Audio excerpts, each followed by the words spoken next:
Greetings shippers, welcome back, and it's time to discuss a pairing that has had a huge resurgence in interest post-Endgame. We're going to be taking a look at Stony, the pairing of Tony Stark and Steve Rogers. Before we get started, if you haven't already, please do follow on social media to stay up to date, know when we're streaming, and just come on over and chit-chat about fandom. It's a good time, I swear. Also, if you love these Marvel shipping videos, we have a playlist so you can just keep on going. Now, Stony has had quite the history in the MCU and beyond it. Indeed, it was one of the largest pairings to come from the comics, arising out of the Civil War comic arc from 2006. It arose because that comic tore these two friends apart, for in the comics they had a deep and lasting friendship, and so many fans wanted to fix it. So when these two characters came to the MCU, fans who came with prior comic knowledge, or even a base understanding or absorption of that kind of comic knowledge, were expecting to see these two be very close friends, and came ready to ship. However, the MCU delivered a different relationship for these two, one that started off far more antagonistic. You know damn well why. Back off. Oh, I'm starting to want you to make me. Now for some shippers they liked this, as it provided a friends to lovers kind of element, while others began to imprint comic canon onto them. As a result, Stony arose quite highly in the fandom from a fix-it sense, and also from a fanon sense. There was a lot built into this relationship in the fanon, more so than the canon at some points. Isn't that the mission? Isn't that the why we fight? So we can end the fight? So we get to go home?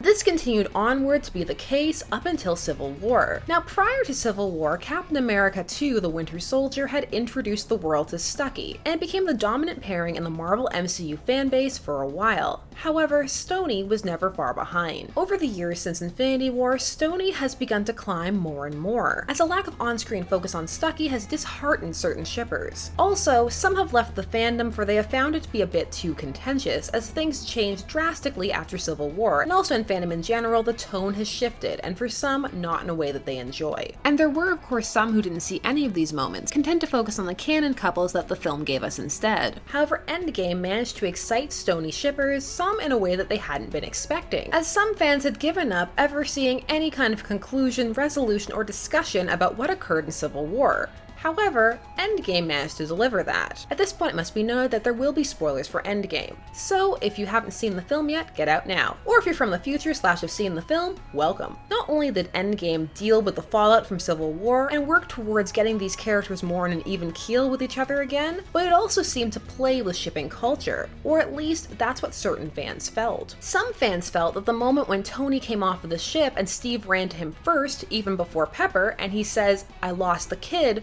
was a reference to the Super Family, that being the concept of Tony and Steve as Peter Parker's parents. The reason for this is that the rest of the film plays a lot with MCU meme culture and fandom culture, meaning that there is a knowledge base there, such as the Hail Hydra scene and also the America's scene. For after Avengers in 2012, there was many a gif of Captain Rogers' rear end, especially that scene of him punching the punching bag.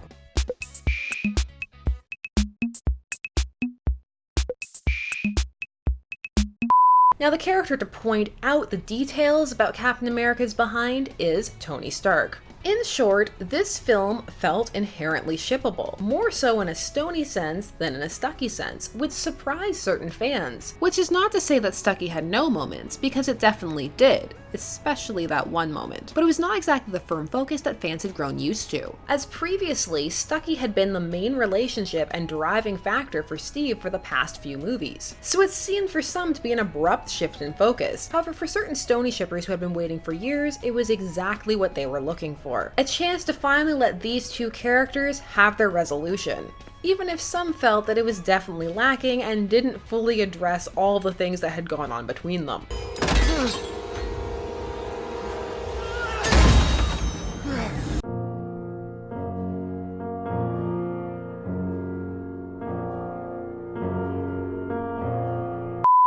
And some were saddened that they never got to see a Tony Stark and Bucky Barnes scene. We need to know. People need to know. Although, given the Russos' track record and history, they are more than likely to answer questions about that and detail what occurred off-screen. Though of course, depending upon what type of fan you are, if it didn't occur on-screen, it didn't happen at all. Different strokes for different folks. Since Endgame, Stony has seen a surge of fix-its and just a renewed interest. It even managed to jump over Stucky on Tumblr's Fandometrics, which is a good barometer for what certain segments of fandom are currently interested in. though of course Tumblr is but one fandom source, and post-Purge it is not as large as it once was, though there are still some dedicated people who are hanging around, but traffic has definitely dropped on that site. People want their not safe for work Stony, and now they can't find it on Tumblr. What will they do? Of course, one must remember that fandom can look very different depending upon which hub one is frequenting. For many, Endgame felt like a bookend and a focus on these two's relationship, which it seemed as if the Avengers series had started on. Now, there are still many gaps, lots of undiscussed moments that the fandom will fill in. However, because these two are the focus again, the fandom is interested. While for many shippers, they do not need to see the characters on screen interacting to begin creating transformative works, for certain fans, it is a huge incentive.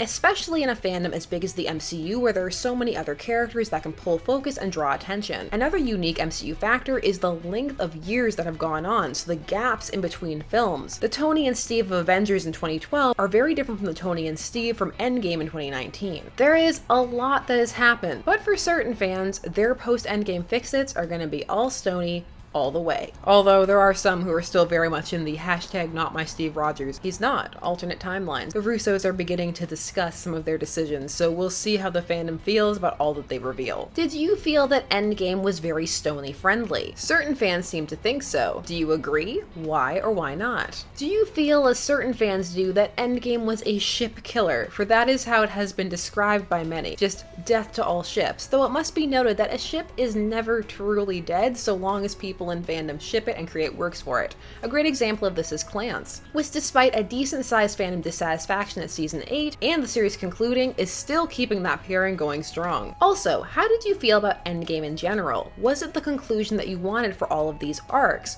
Or are you having a moment where you feel that fanon impacted how you viewed the MCU? Now that it's getting all wrapped up, it's easier to look back at all that occurred in fandom and see how it impacted how one viewed the films. For fanon can sometimes come into play. If one spends enough time in fandom looking at a certain concept over and over again, it can become ingrained, and it can become part of the lens through which the fan views the film, whether they're conscious of it or not. This can be both a positive and a negative. It can make the film a more fun and complete viewing experience, but it can also lead to a fan having certain expectations that they feel the film is setting up or should be met that they may not actually be. Not everyone gets super introspective about their pairings and shipping, fandom, fundom, and all that. So all of you are quite vocal about how you felt about Stucky, so please be equally so about Stony down below. I'm very interested in hearing your thoughts. As always, thanks so much for taking some time out of your day to spend it discussing fandom and shipping with me. I always appreciate it. If you haven't already, please do subscribe and hit that bell notification so that you never miss a vid.